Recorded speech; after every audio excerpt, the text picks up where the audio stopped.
India में loneliness और अकेलेपन की वजह से पिछले कुछ सालों में लोगों की डेथ्स के नंबर्स बहुत तेजी से बढ़ते जा रहे हैं। जबकि अगर इसी लोनलीनेस और अकेलेपन को हम सॉलिट्यूड में बदल दें तो कोई भी अकेला फील नहीं करेगा और ना ही अपनी जिंदगी को बोरिंग समझेगा, क्योंकि लोनलीनेस और सॉलिट्यूड दोनों एक ही सिक्के के दो साइड्स होते हैं। लोनलीनेस और अकेलापन आपको डिप्रेशन में डाल देता है, लेकिन वहीं सॉलिट्यूड आपको अकेलेपन में भी सुकून देता है। और जो लोग सॉलिट्यूड को अपनी ताकत बना लेते हैं, जैसे कि Nikola Tesla, Bill Gates, Albert Einstein, Elon Musk, Steve jobs, वो अकेले जीना ज्यादा पसंद करने लगते हैं। लोनलीनेस में इंसान चाहता तो है कि कोई उसके साथ रहे, कोई उससे बात करे, लेकिन ऐसा होता नहीं है और यही अकेलापन उसे अंदर ही अंदर खाता जाता है। लोनलीनेस एक देखने का नजरिया है जो आपको मेंटली और फिजिकली वीक बनाता है। वहीं सॉलिट्यूड एक डिसीजन है जहां आप खुद ये डिसाइड करते हो कि आप अकेले रहोगे, बाहर की दुनिया से डिस्कनेक्टेड होके खुद की लाइफ को, अपने माइंड और अपने टाइम को प्रोडक्टिव बनाओगे। इसीलिए सबसे पहले ये डिसीजन लो कि आप अकेले नहीं हो, बल्कि आप सॉलिट्यूड में हो।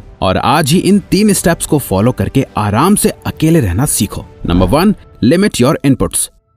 एज अ जनरल, नेपोलियन की एक आदत थी कि वो अपने मेल्स यानी चिट्ठियों का जवाब देने में बहुत देर लगाते थे। उन्होंने अपनी सेक्रेटरी को बहुत ही स्ट्रिक्ट इंस्ट्रक्शंस दे रखे थे कि उन्हें जो भी लेटर रिसीव हो उसे खोलने से पहले कम से कम 3 हफ्तों का वेट करो। और 3 हफ्तों बाद जब उन्हें पता चलता था कि लेटर में क्या है, तब तक वो चीज या प्रॉब्लम अपने आप सॉल्व हो चुकी होती थी और उन्हें रिप्लाई की जरूरत नहीं होती थी। ऐसा नहीं था कि वो सब चीज को टाल रहे होते थे, बल्कि वो गवर्नमेंट के साथ टच में थे, अपने सोल्जर्स के साथ टच में थे। उन्हें हर चीज की खबर रहती थी, पर अपना सारा फोकस उस चीज में डालने के लिए जो सच में मैटर करता है, जहां उनके अटेंशन की सबसे ज्यादा जरूरत होती है। वो अपने ब्रेन में क्या इन्फॉर्मेशन डाल रहे हैं उसे लेकर वो बहुत ज्यादा सिलेक्टिव थे। उन्होंने अपने मैसेंजर्स को कह रखा था कि उन्हें कभी भी कोई गुड न्यूज ना बताई जाए, क्योंकि गुड न्यूज तो उन्हें बाद में भी पता चल सकती है, लेकिन अगर कोई बैड न्यूज है, कोई अर्जेंट और इम्पोर्टेंट काम है या कोई क्राइसिस है, तो वो खबर सबसे पहले उन्हें पता चलनी चाहिए। पर ये 18वीं सेंचुरी की बात थी। टाइम अब बहुत बदल चुका है। आज के टाइम पर हम में से कोई भी इंफॉर्मेशन को लेके सिलेक्टिव नहीं है। फोन की एक टिंग की आवाज आपकी सारी अटेंशन ले जाती है। किसी का भी कोई भी मैसेज आता है तो उसे ओपन करे बिना रहा ही नहीं जाता।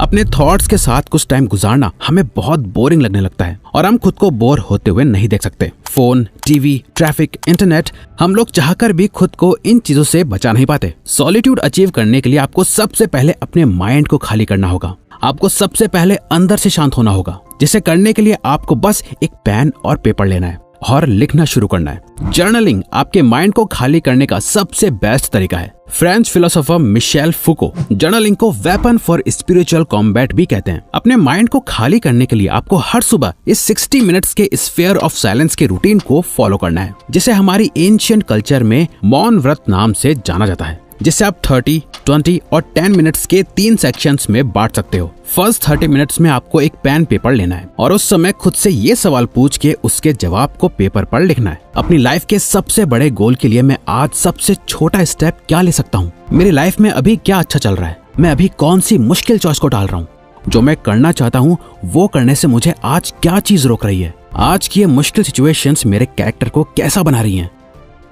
इन सभी सवालों के जवाब लिखने से आपकी लाइफ की सारी प्रॉब्लम तो खत्म नहीं होगी, पर आपके माइंड में जो बादल छाए हुए थे वो क्लियर हो जाएंगे और आप सब कुछ साफ साफ देख पाओगे।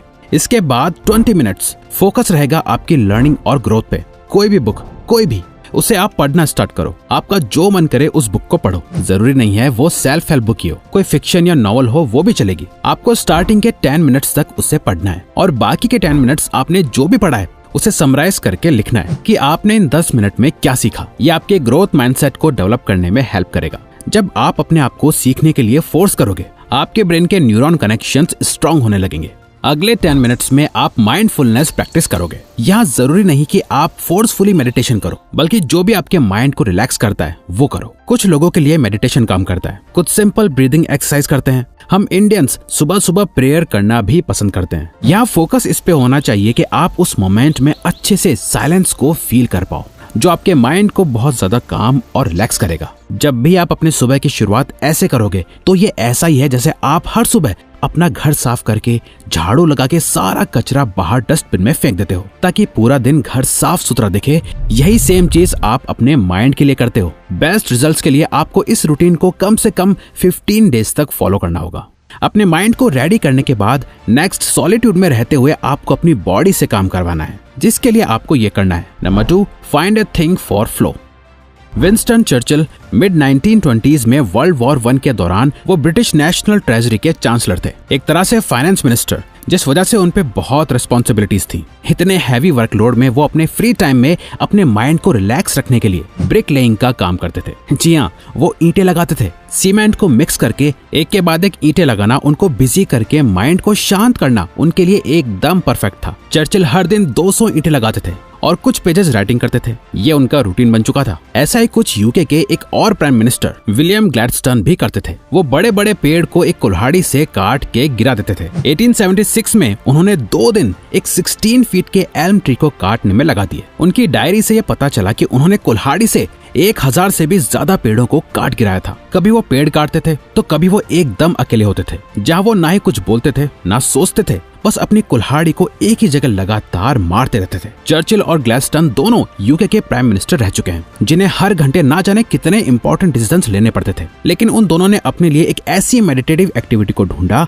जिसने उन्हें सॉलिट्यूड अचीव करने में मदद करी, जहां वो बताते थे कि इन एक्टिविटीज को करते टाइम वो अपने माइंड को बंद करके बॉडी का यूज करते थे, जो उन्हें उनकी डे टू डे लाइफ से एक पीरियड ऑफ रेस्ट देता था, जो उनके माइंड को क्लियर रखता था और वो ज्यादा बेटर डिसीजंस ले पाते थे। आपको भी अपने लिए एक ऐसी एक्टिविटी या कोई हॉबी ढूंढनी है जो आपकी बॉडी को मूव करे और आपके माइंड को रिलैक्स। ये हॉबी या एक्टिविटी कुछ भी हो सकती है जो आपको पसंद हो, जहां आपकी इस हॉबी का एक ही पर्पस होगा, आपको एक ही रिपीटेटिव फ्लो मोशन में रहना है, जहां आप अपने थॉट्स में ज्यादा ना खोकर अपने माइंड को शांत रखो, जिसे करने के बाद आप रिचार्ज होकर फुल फोकस के साथ अपने काम पर वापस आ पाओ। इस सॉलिट्यूड के टाइम अकेले रह के आपको एक और इम्पोर्टेंट चीज पे फोकस करना है, अपनी स्पिरिट पे। Number 3, satisfy the spirit.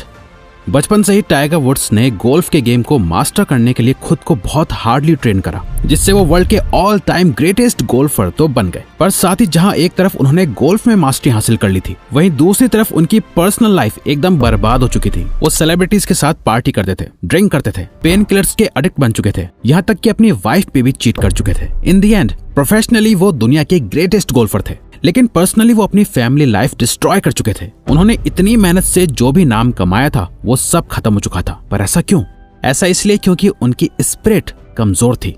हम चाहे कितना भी अचीव कर लें, इन एक्सटर्नल अचीवमेंट से हम कभी भी सुकून नहीं पा पाएंगे। एक विक्ट्री नेक्स्ट चैलेंज की ओर ले जाएगी, नेक्स्ट चैलेंज नेक्स्ट विक्ट्री की ओर, और हम इन दुनिया के प्लेजर से कभी खुद को सेटिस्फाई नहीं कर पाएंगे। इसीलिए इस सॉलिट्यूड के टाइम आप लोगों से दूर होके अपने खोखले और मीनिंगलेस काम में भी मत पड़ जाना। आपको ये पता होना बहुत जरूरी है कि आपको रुकना कहाँ है। आपको ये पता होना चाहिए कि आपके लिए क्या इनफ है। इनफ आपके अंदर से आता है। इनफ का मतलब कम नहीं होता। इनफ वो होता है जिस पॉइंट के आगे आप बस खुद को रिग्रेट में डालने वाले हो, और जो आपके पास अभी है आप उन सभी को सैक्रिफाइस कर दोगे। ये डीप सेल्फ रियलाइजेशन आपको सिर्फ तभी मिल सकता है जब आप सॉलिट्यूड में हो।